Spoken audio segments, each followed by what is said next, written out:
चंद क्षण जीवन के तेरे रह गए, चंद क्षण जीवन के तेरे रह गए।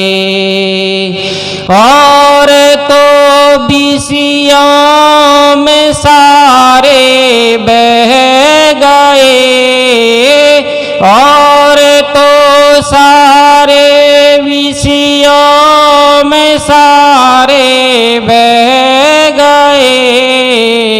चंद क्षण जीवन के तेरे रह गए, चंद क्षण जीवन के तेरे रह गए।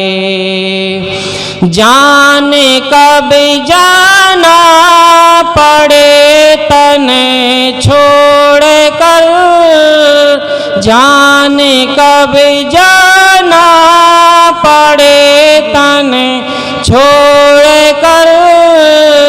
इष्ट मित्रों से सदा ही नाता तोड़ कर, इष्ट मित्रों से सदा मुँह मोड़ कर। जान कर अनजान क्यों तुम बन गए, जान कर अनजान क्यों तुम बन गए।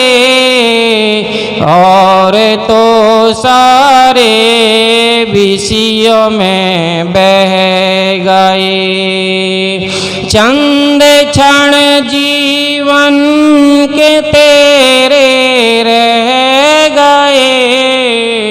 और तो विषयों में सारे बह गए, और तो विषयों में सारे बह गए। लक्ष्य था शिवपुर में जाने का बड़ा, लक्ष्य था शिवपुर में जाने का बड़ा।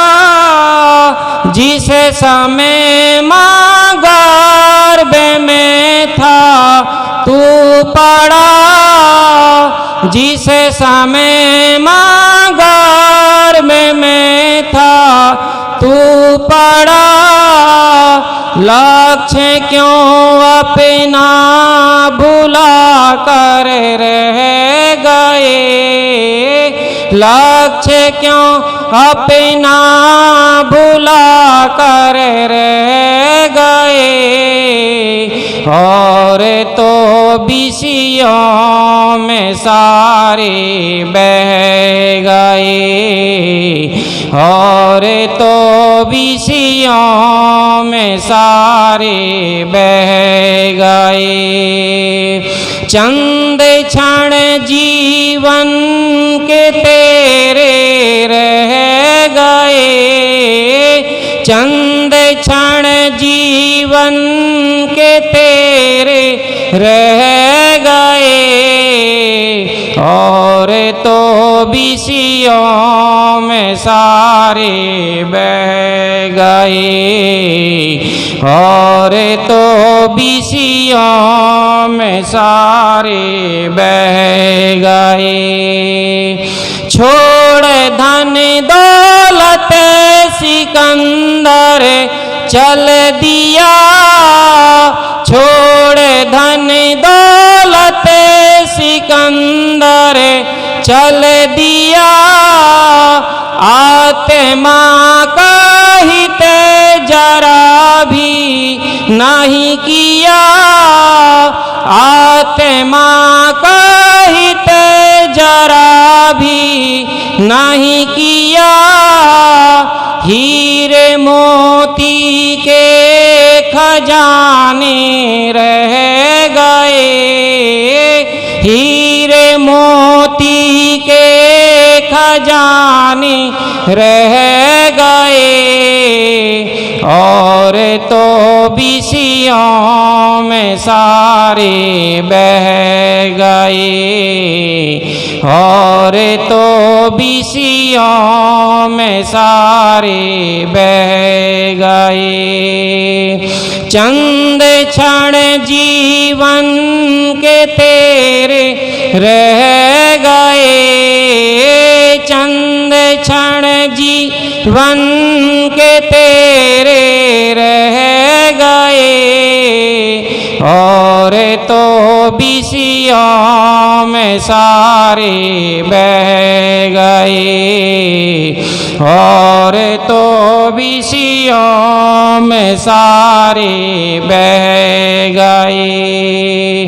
क्या तू लेकर आया था क्या जाएगा, क्या तू लेकर आया था क्या जाएगा। तन भी एक दिन खा के मैं मिल जाएगा, तन भी एक दिन खा के मैं मिल जाएगा। देह भी है गेय ज्ञानी कह गए, देह भी है गेय ज्ञानी कह गए, और तो विषयों में सारे बह गए, और तो विषयों में सारे बह गए। चंद क्षण जीवन के तेरे रह गए, चंद क्षण जीवन के तेरे रह गए, और तो विषयों में सारे बह गए, और तो विषयों में सारे बह गए। ज्ञान का अंदर समुंदर बह रहा, ज्ञान का अंदर समुंदर बह रहा। खोज सुख की मोड़ बाहर कर रहा, खोज सुख की मोड़ बाहर कर रहा। क्यों चिदानंद व्यर्थ में दुख सह रहे, क्यों चिदानंद व्यर्थ में दुख सह रहे, और तो विषयों में सारे बह गए, और तो विषयों में सारे बह गए। चंद क्षण जीवन के तेरे रह गए, चंद क्षण जीवन के तेरे रह गए, और तो विषयों में सारे बह गए, और तो विषयों में सारे बह गए, और तो विषयों में सारे बह गए। बोलिए श्री सद्गुरुदेव की जय।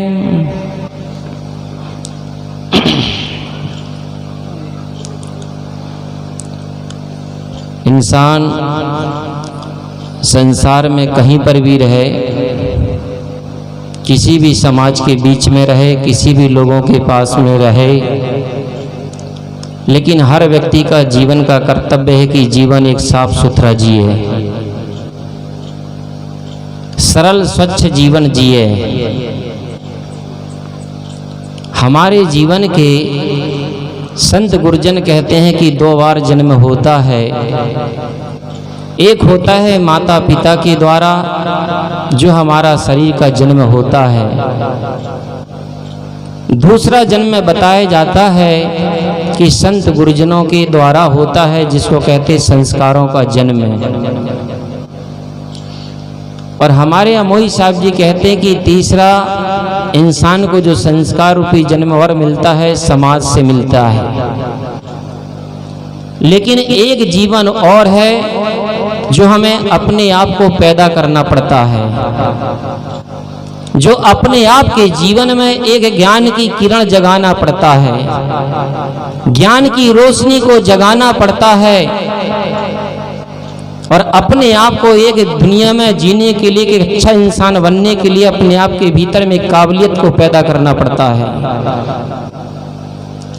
तो इसी प्रकार से हर माता पिता का उद्देश्य होता है कि मेरा बेटा जन्म लेने के बाद एक अच्छा नाम रोशन करे, एक नाम ऊंचा करे। हर माता पिता की ये ख्वाहिश होती है। लेकिन ध्यान रखना सज्जनों कि हमारा नाम कब ऊंचा होगा? क्या बहुत पैसा कमा लेने के बाद हमारा नाम ऊंचा हो जाएगा? क्या बहुत अच्छी बिल्डिंग बना लेने के बाद हमारा नाम ऊंचा हो जाएगा? क्या हम बहुत अच्छे पढ़े लिखे अप टू डेट बन जाए इसके बाद हमारा नाम ऊंचा हो जाएगा? क्या हमारे पास में सारी साधन सुविधाएं इकट्ठी हो जाए इसके बाद हमारा नाम ऊंचा हो जाएगा? इससे कभी जीवन में नाम ऊंचा नहीं होता है। नाम ऊंचा होता है जो अपने जीवन को एक रोशनी से और एक ज्ञान की किरणों से अपना जीवन को जी करके साफ सुथरा जिसका जीवन होता है, नाम उसका ऊंचा होता है। इसलिए सज्जनों हमारे जीवन में आपने सुना है, एक कहानी के माध्यम से बात को शुरुआत करूं। कहते हैं कि एक गांव का साधारण व्यक्ति का लड़का शहर से पढ़ लिख करके अपने घर में वापस आया, डिग्री लेकर के आया। और जो इंसान डिग्री का अपना अहंकार करता है, डिग्री है क्या चीज आखिर है? पैसों से खरीदी हुई रसीदें हैं, इससे ज्यादा और डिग्री कोई काबिलियत की चीज नहीं है। जो इंसान 25 साल 30 साल तक पैसा खपा करके, पैसा खर्च करके कागज की रसीदें रूपी डिग्री लेकर के आता है, इससे ज्यादा डिग्री की कीमत है क्या? तो वो साधारण लड़का भी डिग्री लेकर के जब अपने गांव में वापस आया, अपने पिता से कहता कि पिताजी अब मुझे कम से कम 25 से 30 हजार की नौकरी मुझे मिल सकती है। पिता ने कहा कि बेटा ये 25-30 हजार रुपए तू हर दिन में कमाएगा कि महीने में एक बार मिलेगा? बोले पिताजी हर दिन कहीं मिल सकता 25-30 हजार रुपया? ये तो बेटा पिताजी महीने में एक बार मिलेगा। पिताजी ने कहा कि बेटा तेरी पढ़ाई किस काम की? इससे अच्छा तो मैं तुझे कला सिखा सकता हूं जो तू एक दिन में ही 25 से 30 हजार रुपया कमा सकता है। लड़के के अंदर जिज्ञासा बड़ी, बोले पिताजी वो कला आप जानते हैं? पिता ने कहा हाँ बेटा मैं जानता हूं। तो बेटा ने कहा पिताजी मुझे वो कला सिखाइए। पिता ने कहा जरा बेटा धैर्य रख, समय आने के बाद सिखाऊंगा। सुबह से शाम हो गई, लड़का ने फिर कहा पिताजी मुझे वो कला सिखाइए। पिताजी ने कहा जल्द मत कर, थोड़ा धीरज रख। रात में भोजन प्रसाद हुआ, रात के 9 बज गए। रात होने के बाद में 9 बजे बाद में फिर बेटा ने कहा पिताजी मुझे वो कला सिखाइए जिससे मैं एक दिन में 25 से 30 हजार रुपये कमा सकूं। पिता ने कहा बोले बेटा तू इतना अधैर्य क्यों हो रहा, इतना परेशान क्यों हो रहा, तू थोड़ा धीरज तो रख। ऐसा करते करते रात के 11 बज गए। 11 बजे पिता अपने पुत्र को कहता है कि बेटा अब चल तुझे उस कला को सिखाने के लिए मैं तुझे ले चलता हूं। पिता ने उस पुत्र को साथ में ले लिया। अपने घर से रात्रि की यात्रा करते करते करते करते एक शहर पर पहुंचे और उस शहर पे पहुंचने के बाद में जिस मकान में धन दौलत वाला सेठ रहता था उसके ठीक सामने एक आम का वृक्ष था। उस आम के वृक्ष की आड़ में जाकर के पिता और पुत्र दोनों बैठ गए। वहां पर भी जाकर के लड़का कहता पिताजी मुझे जल्दी से वो कला सिखाइए, आप शहर में ले गए यहाँ रात्रि में और झाड़ के नीचे, मतलब क्या है? बोले बेटा जो सामने वाली बिल्डिंग है ना, जहां ये लाइट जल रही है, जहां भी ये प्रकाश है, जब ये लाइट बुझ जाएगी तब मैं तुझे उस कला को सिखाऊंगा। लड़के के मन में शंका पैदा हुई, कहीं मेरा पिता मुझे कहीं चोरी की कला तो नहीं सिखा रहा है, कहीं चोरी करने का ढंग और तरीका तो नहीं बता रहा है। लड़का ने पिता से पूछा, पिताजी कहीं आप चोर तो नहीं है, कहीं चोरी करने तो नहीं सिखा रहे हो? बोले बेटा इसी से तो मैं 25-30 हजार रुपए दिन में कमा सकता हूं, और बेटा जी तो मैंने तुझे इसी कला से तो तुझे यहाँ तक डिग्री दिलवाया और यहाँ तक तुझे पढ़ा लिखा करके योग्य बनाया हूँ। और बेटा इस घर में इतना माल है कि यहाँ तुम कितने भी चुरा लो लेकिन उन घर वालों को कोई पता ही नहीं चलता है। और बेटा मैंने आज से नहीं, इस घर में मैंने कम से कम 2500 बार चोरी किया है और उसी की चोरी कर करके तुझे पढ़ा लिखा करके योग्य बनाया है। तो पिताजी आप चोर भी हो, चोरी करते रहते हो, कब से कर रहे जी चोरी? बोले बेटा जब से अपना हौसला संभाला हूं ना तब से यही काम कर रहा हूं। लड़के ने एक बड़ी काम की बात पूछा, इस बात पे ध्यान रखना। लड़का ने पूछा, बोले पिताजी ये बताओ इस घर में आपने 25 बार चोरी किया है, इस 25 साल पहले भी इस घर में अंधकार था या प्रकाश था? बोले बेटा इस घर में 25 साल भी पहले प्रकाश था। और पिताजी बोले आज? बोले आज भी प्रकाश है। बोले पिताजी इस घर में 25 साल पहले भी प्रकाश था और आज भी प्रकाश है, और अपने घर में 25 साल पहले भी अंधकार था और आज भी अंधकार है। उस लड़के ने उसी समय संकल्प कर लिया कि पिताजी कुछ भी हो जाए मैं अपनी जिंदगी को कभी अंधकार में नहीं ले जा सकता हूँ, मैं जिंदगी को अंधकार में नहीं जी सकता हूँ, मैं अपनी जिंदगी को एक प्रकाश में जिंदगी को जी करके अपना जीवन यापन करूंगा। सज्जनों हमारी जिंदगी एक पेंसिल की तरह है। पेंसिल जब किसी दुकान से हम खरीद करके लाते हैं, आपको मालूम है कि वो पेंसिल क्या करती है, उसके अंदर कितनी योग्यता है, कितने गुण हैं, आपको मालूम है। सबसे पहले हम पेंसिल को लाते हैं तो क्या करते हैं, उस पेंसिल को छीलते हैं, और छीलने के लिए वो पेंसिल पूरे तरह से समर्पित होती है, तब उसके अंदर की लिखने की कला जो नोकीला भाग है वो बाहर प्रकट होता है। इसी प्रकार सज्जनों हम अपने जिंदगी में सबसे पहले किसी संत गुरुजनों के प्रति समर्पित नहीं होंगे तब तक हम जीवन में पेंसिल के जैसे योग्यवान और भाग्यवान कभी नहीं बन पाएंगे।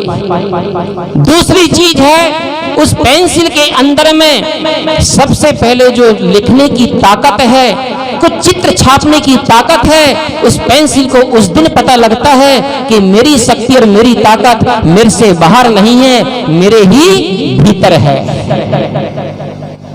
और तीसरी चीज उस पेंसिल के साथ में सबसे बड़ी क्या होती है आपको मालूम है? तीसरी चीज वो होती है कि पेंसिल जब जिस दिन उसका जीवन अस्त हो जाता है, खत्म हो जाता है, उस दिन वो जीवन में वो पेंसिल को ऐसी चित्र बना करके जाती है, कुछ ऐसी कविता लिख करके जाती है, कुछ ऐसे शब्दों को लिख करके जाती है, उसका जीवन समाप्त तो हो जाता है, लेकिन उस पेंसिल से लिखे हुए शब्द, कविताएं और चित्र हमेशा हमेशा सदा सदा के लिए शाश्वत हो जाते हैं। और ध्यान रखना एक चीज और उस पेंसिल के साथ में रहती है, कौन है वो? रबड़। जब पेंसिल से कोई चीज लिखने या बनाने में कोई गलतियां त्रुटि हो जाती है तो वो पेंसिल क्या करती, वो रबड़ क्या करती है? उसको मिटाने का सहयोग करती है। इसी प्रकार सज्जनों हमारे जिंदगी में अगर कोई गलती हो जाए, कोई भूल हो जाए, तो हमारे पास भी ज्ञान रूपी रबड़ होना चाहिए जिससे हम अपनी गलती को, अपनी भूल को मिटा सके और ठीक कर सके। तब हमारा जीवन अच्छा बनता है सज्जनों, तब हमारा जीवन सुंदरमय बनता है। आज हमारे जीवन में सबसे पहले जीवन में संस्कारों का जो जन्म है, संस्कार हमें कहां से मिलते हैं? हमें अपने समाज से, संत गुरुजनों से मिलते हैं। तो आज हम अपने जीवन में अच्छे महापुरुषों का संग करेंगे तो हमारा जीवन एक उज्जवल बनते चला जाएगा, सुंदर बनता चला जाएगा। और अगर हम जैसे जैसे गलत लोगों का संग करेंगे तो हमारा जीवन बर्बाद होते चला जाएगा, दुर्गुण दुराचारों से भरता चला जाएगा।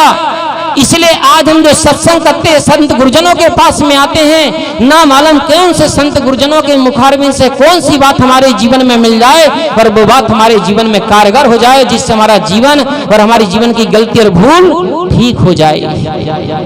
इसलिए जीवन में अच्छे लोगों की संगत करना, लेकिन जीवन में कभी गलत लोगों की संगत नहीं करना। जीवन अगर आप सुबह सुबह जब उठते हो तो सुप्रभात बोलते हो, सुप्रभातम बोलते हो। आप सुप्रभातम का मतलब जानते हो क्या होता है? सु का मतलब होता है सुंदर जीवन, प्रा का मतलब होता है प्रसन्न पूर्ण जीवन, भा का मतलब होता है भाग्यवान, ता का मतलब होता है तनाव रहित और माँ का मतलब होता है मंगलमय। जिसका जीवन सुंदर में होता है, भाग्यवान होता है, तनाव रहित होता है, उसी का जीवन तो मंगलमय होता है। आपने भी सरकार में एक नाम सुना होगा जीएसटी, जो हमारे मार्केट में लेन देन के व्यवहार में चल रहा है, जीएसटी लगाई जा रही है। लेकिन आपको मालूम है कि जीएसटी का फार्मूला क्या होता है? जी का मतलब होता है गुड माइंड। हमारा सबसे पहला हमारा माइंड ठीक होना चाहिए, और एस का मतलब होता है सिंपल लाइफ। हमारा जीवन एकदम सीधा सादा पूर्ण जीवन होना चाहिए, सरल जीवन होना चाहिए। और टी का मतलब होता है टेंशन रहित। ये है हमारी जीएसटी। सर पे व्यवहार में नहीं होना चाहिए, हमारी जिंदगी के हर प्रत्येक व्यक्ति के जीवन में ये जीएसटी होना चाहिए।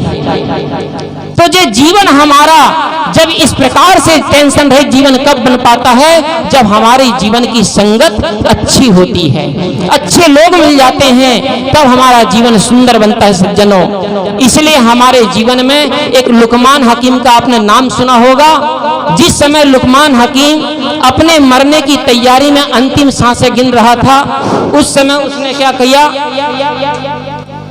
अब मैं अपनी बात को यहीं पर रोकता हूं क्योंकि इशारा मिल गया है। पूरा करो इसको, जो उठाए पूरा करो। तो जो लुकमान हकीम था वो अंतिम समय सांस गिन रहा था। उसने अपने एक छोटे छोटे बच्चे को बुलाया और बुला करके कहा कि इस बच्चे को मुझे कुछ देने के लिए मेरे पास में कोई ऐसी संपदा भी नहीं है, लेकिन इस बच्चे को जीवन में कुछ ऐसी ज्ञान की किरणें दे करके जाऊं जो बच्चा अपना जीवन में खुद माला माल बन जाएगा। उस बच्चे को उसने बुला करके लुकमान हकीम ने कहा कि बेटा सामने वाली अलमारी को खोलो और उसमें जरा एक कोयला रखा है, उस कोयले को उठा करके लेकर के आना। वो छोटा सा बच्चा अलमारी को खोला, कोयले को उठा करके लाया और जिस हाथ में कोयले को पकड़ करके लेकर के आया था उसने अपने पिता को दिया और पिता ने थोड़ा देर अपने हाथ में रखा लुकमान ने और वापस उसी बच्चे को उसी हाथ में थमाया और कहा कि बेटा जहां से उठा करके लाए तो वहीं पर वापस रख दो। और उसी जगह पे फिर पिता ने कहा कि बेटा देखना उसी साइड में कोई चंदन की लकड़ी रखी हुई है, उस चंदन की लकड़ी को लेकर के आओ।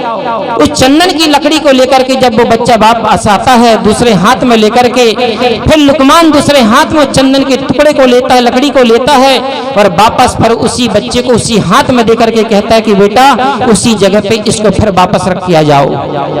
जब वो पुत्र उसी चंदन को फिर वही वापस रख करके आता है और पिता के पास में आकर के खड़ा होता है तो पिता कहता है कि बेटा बस इतना सा जीवन का सार है, जिंदगी का सूत्र है। उस बच्चे ने कहा पिताजी मैं समझा नहीं। लुकमान ने कहा कि बेटा जिस हाथ में तूने कोयले पकड़ करके लाया था उस हाथ को तू एक बार जरा नजर से देख तो सही। उस हाथ को जब उस पुत्र ने देखा तो वो हाथ कोयले से काला हो चुका था। और दूसरे हाथ में पिता ने कहा बेटा जिससे तूने चंदन पकड़ करके लाया था उस चंदन के हाथ को तो देख। उस चंदन को हाथ को जब अपने पास मिला करके देखा तो उस हाथ से उसकी चंदन की सुगंध बिखर रही थी। उस पिता लुकमान ने कहा बेटा अगर अपने जिंदगी में गलत लोगों का संग करोगे तो जीवन में कोयले वक्त तुम्हारा जीवन काला होता चला जाएगा, कलंकित होता चला जाएगा। और अच्छे लोगों का जीवन में अगर संगत करोगे बेटा तो तुम्हारा जीवन सद्गुण सदाचार की सुगंध से भरता चला जाएगा। इसलिए बेटा जीवन में कभी भी ध्यान रखना, गलत लोगों की संगत कभी नहीं करना और अच्छे लोगों का संग कभी भी नहीं छोड़ना। इसलिए महापुरुष कहते हैं कोई दोस्ती फूलों से करोगे तो महक जाओगे, दोस्ती फूलों से करोगे तो महक जाओगे, मदिरा से करोगे तो बहक जाओगे, सामन से करोगे तो भींग जाओगे, अरे संत गुरुजनों से करोगे तो सुधर जाओगे, और नहीं करोगे तो फिर किधर जाओगे। बस इतना कह करके मैं अपनी वाणी को विराम देता